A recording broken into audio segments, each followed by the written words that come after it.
Hello, beautiful people. Thank you so much for tuning in, watching, and listening. Today's video is going to be for January 2022 for the zodiac sign of Taurus. As always, my readings are very intuitive, so I'll do my best to provide you any messages you may need in this one reading. However, I do recommend you check out your sun, moon, and rising for a full picture of everything that's going on. In column 1, we're going to take a look at things that are wrapping up, energies that are coming to a close.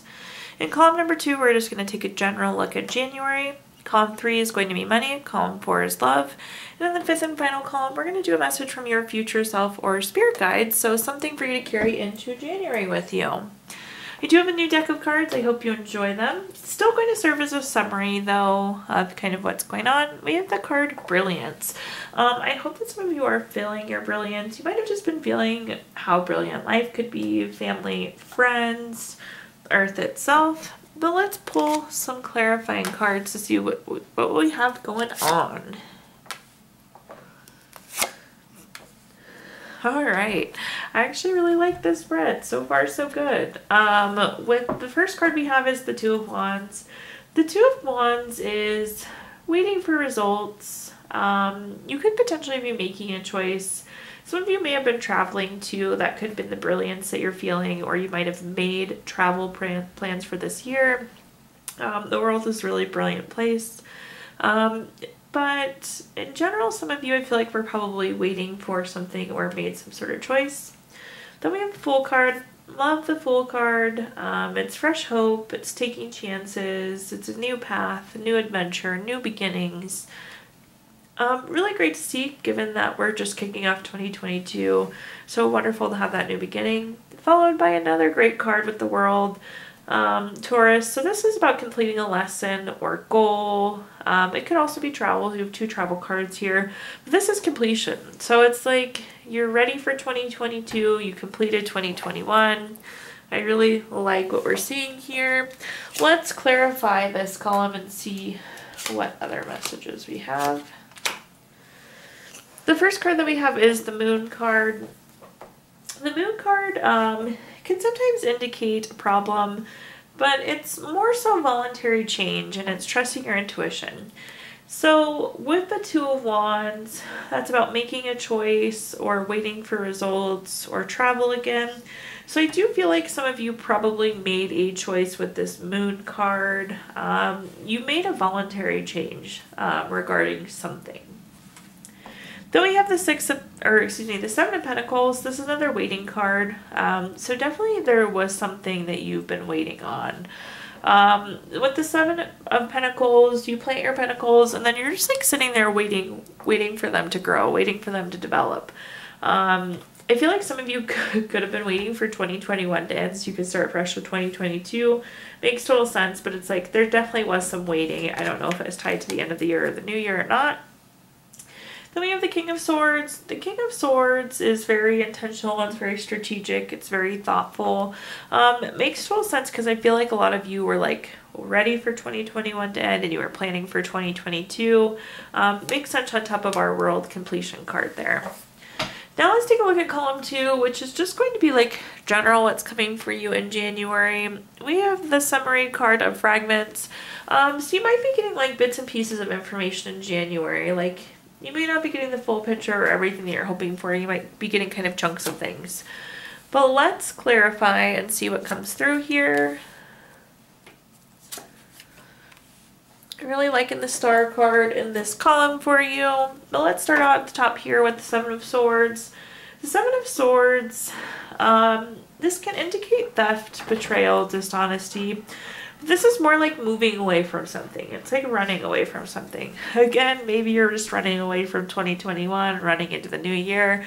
But if you see this card here, this person is like picking up the swords and they're scooting away. So the message that's coming through there so far is like you're going to be moving on from someone or something, Taurus. Now let's look at the Star card. Love the Star card. The Star card is a card of renewal, hope, inner clarity, having faith. You could also be in the spotlight. You have the big star there at the top, so you could be in the spotlight. But I feel like a lot of you are feeling renewed. You have a new sense of hope. You have new clarity. You have new ideas for the new year. Again, renewal is something that you want. You don't want to go into a new year burnt out. Then we have the Seven of Wands. The Seven of Wands is a card of self-defense or having to protect yourself against competition. You see yourself standing here and you have one wand, but then there are 6 other wands that are like in your space trying to hit you. So some of you could be in a position where you're having to defend yourself. That likely is what you're moving away from, Taurus, is like you're not interested in the competition. You're not interested in having to defend yourself. Those are things in life that are not serving you. But let's clarify and see what messages we have here. The first card that we have is the Six of Cups. The Six of Cups is very nostalgic. You could be reflecting on something. The Six of Cups can also be a gift. So you see this one person giving this other person a cup. Or it could be a reunion. These people could be reconnecting. You may get reconnected with somebody and immediately be like, yeah, that's why I didn't talk to you. Like, and move right on past that reunion. But what I'm getting is that, like, you're just going to be reflecting on something that you're ready to let go. You're ready to move away from it.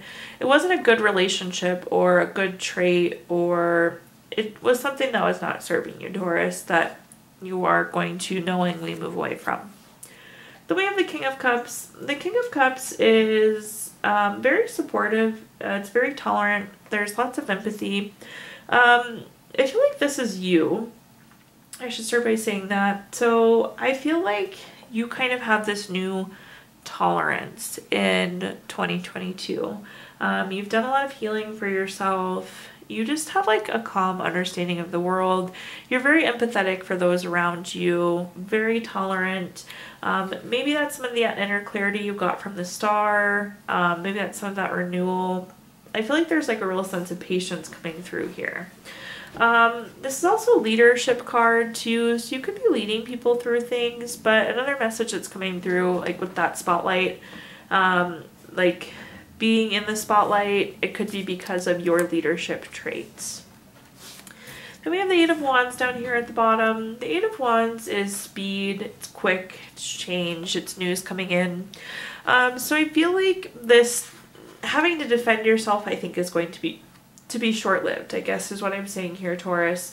Or like that competition you're feeling, I think, is going to end quite quickly. Calling it out that it's happening, but it feels short-lived. In our next column, let's talk about money.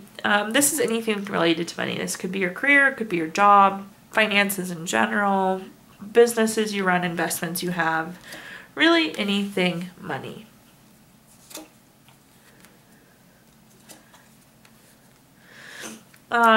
Just going back to that other column with the kind of competition, that could very well be tied to work, just given that duplication of the Eight of Wands. But let's start at the top here. We have the Emperor. The Emperor is, again, a very leadership card. I know I called that out. Some of you are probably serving in a leadership capacity. But when I see the Emperor card, it's very long-term, which is good.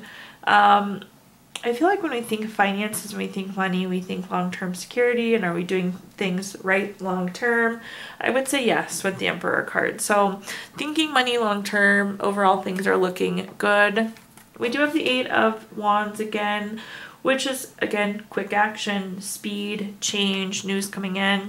I do think there's going to be a shift in work for some of you, or you're going to be getting some sort of money or work-related news.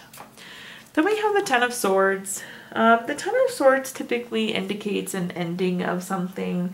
It might not be an ending that you want. I hate to say this too, but it's just the meaning of the card. Some of you could be feeling like at rock bottom financially or with your career. So let's clarify what is coming through else for money for the month of January. So the nice thing that's jumping out here, we have 2 back-to-back ace cards. Anytime we have an ace card, it's about new. That's good because some of you are feeling kind of at that rock bottom point. So we definitely would want to be moving away from that. With the Ace of Wands to kick things off, this is a new project. This is new inspiration, new urge to create. It's on top of the Emperor card, which is long-term. So I think some of you are going to be thinking of new ways to make money long-term, new things that you want. You have kind of like a new inspiration, or you might be creating a kind of new financial future for yourself because you're thinking so long-term. Then we have the Ace of Swords. The Ace of Swords is new ideas, it's mental clarity. So I feel like with this news that comes in, you're going to have a really quick new idea. You're going to go in a new direction. It's really new ideas. This for some of you could still be a new job or a new stream of income. But there's going to be clarity that comes from this change or from this news that you get. Then we have the Five of Swords. The Five of Swords is typically a card of a not very good relationship. The person's kind of like a bully. It could be violent. Typically there's not like violent relationships at work, but in general it's not a very good relationship. So I feel like this ending or this low feeling with the Ten of Swords is likely tied to some relationship that's bothering you. But again, I feel like there's a lot of new on the horizon, and I do feel like it's long-term thinking. Also, the quick shift with the Eight of Wands means that things should resolve quite quickly if you're feeling any of this. The other thing I want to point out with, we have quite a bit of sword energy here with the Ace of Swords, Five of Swords, Ten of Swords. Swords is air sign, so this could very well be related to an air sign, and it's very intellectual. Next column here is relationships, really anything related to love, family, children. Let's take a look and see what we have for our money column, or excuse me, our love column. You have my favorite card in the entire deck, Taurus. I absolutely love the Ten of Cups. The Ten of Cups is a family card. It's a contentment card. It's total love and support. This card is like everything. You have all the cups. They're all full. They're in a beautiful rainbow there. You have a happy couple. You have kids playing. There's a house in the background. The grass is green. Water is running. It's like the everything card. For those of you wanting to start a family, I would say this is a really good sign. This is a great relationship too. Really, it's like everything you want when it comes to love. We also have the Judgment card. This is a card of clarity. It could be a final decision, but this also could be like your life's purpose. So this is really like living for yourself, living for your family. The Judgment is also very favorable to you as well, so keep that in mind. And then we have the Knight of Swords. The Knight of Swords is very fast. This typically indicates a fast lifestyle change. So if you're not feeling this total love and support, I feel like there's going to be a quick shift. But let's talk this through and see what we have. So the first card we have is the Knight of Cups. This is like the Prince or Princess Charming card. It's the Knight in Shining Armor. Very romantic, also a card of proposals. So some of you could be like starting your family, you could be getting engaged. If you're not in a relationship, I think you'll find somebody that's truly like the Ten of Cups. It's the everything card.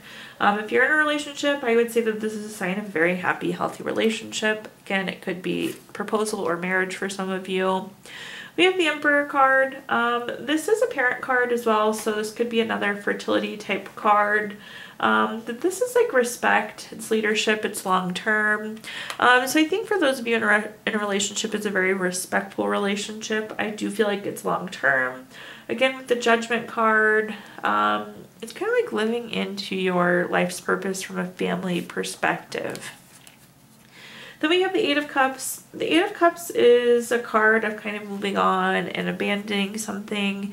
You're moving on to a better place though. So for some of you, you might not have been in this total love, support, contentment, but I do feel like that's where you're going, and you're going there quite quickly with our Knight of Swords. It's going to happen fast. It's going to be a quick change, which is really good. So now in our last column, we're going to take a look at a message from our future self, spirit guides, see what you can take into January with you. So just kind of a guiding card. We have the card of alliance. Make sure you have your allies. That's what's coming through so far, but let's see what messages we have here. So a message from your future self or spirit guide to take you into 2022 for the month of January. We have the Three of Wands to start with. This is a card of teamwork. It's very collaborative. It's also expansion and travel. Again, some of your families could be expanding. This could indicate travel for you, but very much a teamwork card. Then we have the Death card.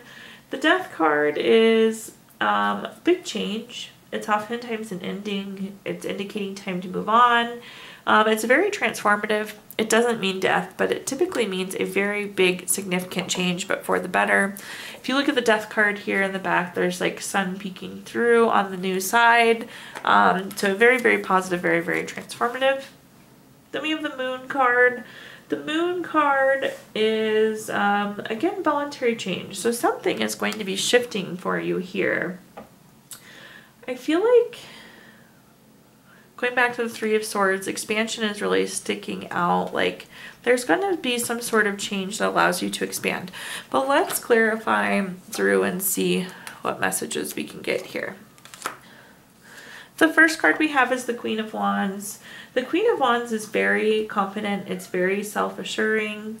What I'm getting is that, like, people could be coming to you because you are confident. You're able to give really good advice. It's probably where that alliance, that ally type card is coming in. We also have teamwork. So what I'm getting is that, like, the people around you, your friend group, your family group is going to be very important going into January. I hope that that resonates for you, Taurus, but your circle of support is seeming to be quite important here. With the Queen of Wands, it's about self-assurance, but this can also be assuring others. Be confident as you go through the month. But really, there seems to be some teamwork and collaboration going on there. Focus on your allies. Then we have the Knight of Wands. The Knight of Wands is very free-spirited. It's very creative. What I'm getting is that maybe you're in a position where you are not very creative right now, or you haven't had the opportunity to be yourself. Going back to this Death card, this is about a big change. It's coming to an end. It's moving on. It's like you're being reborn into this new person here in 2022. Then we have the Four of Swords. This is a card of retreat, rest, renewal, recovery. I do feel like, again, that's going to be coming with that transformation associated with the Devil. You're almost like being reborn. You're resting, you're retreating, you're renewing yourself, you're recovering. That's on top of the Moon card, which is, again, that voluntary change and kind of trusting your intuition. So definitely trust your intuition as you go through this transformation, and it's okay to rely on your allies because you have a good support system, Taurus. Now at this point in time, I'm going to give you the opportunity to ask 3 yes or no questions if you have them. We're going to use the Gypsy Witch fortune telling deck to give you a quick yes or no. If you don't have questions in mind, you can pause the video and think of them. So let's go ahead and get started here. Question number 1 is the Queen of Spades. It's number 42 card. That's going to be a yes. We have the number 3, or for question number 2, we have the 3 of Spades. This is number 10 card. That's also going to be a yes. And then we have the 7 of Spades. This is number 25 card. This is going to be a no. So we have yes, yes, no for you, Taurus. I do also like to pull a card from this Healing Stones deck. This is a crystal for you to carry through the month of January with you. Keep it in your pocket, put it on your desk at work, put it on your nightstand. The crystal that you have for January is smoky quartz. This helps with resilience. It's very much so an anti-stress stone, and it helps you kind of stay strong as things come towards you. And last but not least, we're going to pull a card from the Healing Stone deck. All of us can use more healing, so I'd like to provide that to you. Your note says, life always offers you a second chance. It's called tomorrow. Thank you so much, Taurus, for watching, listening. Please do like, comment, subscribe. Let me know how this video resonates with you. If you feel inclined, I did include my Venmo in the comments box. Also, if you do subscribe, you'll be notified in the future when I post new content. But thank you again, Taurus. I hope you have a fabulous January and start 22 off strong.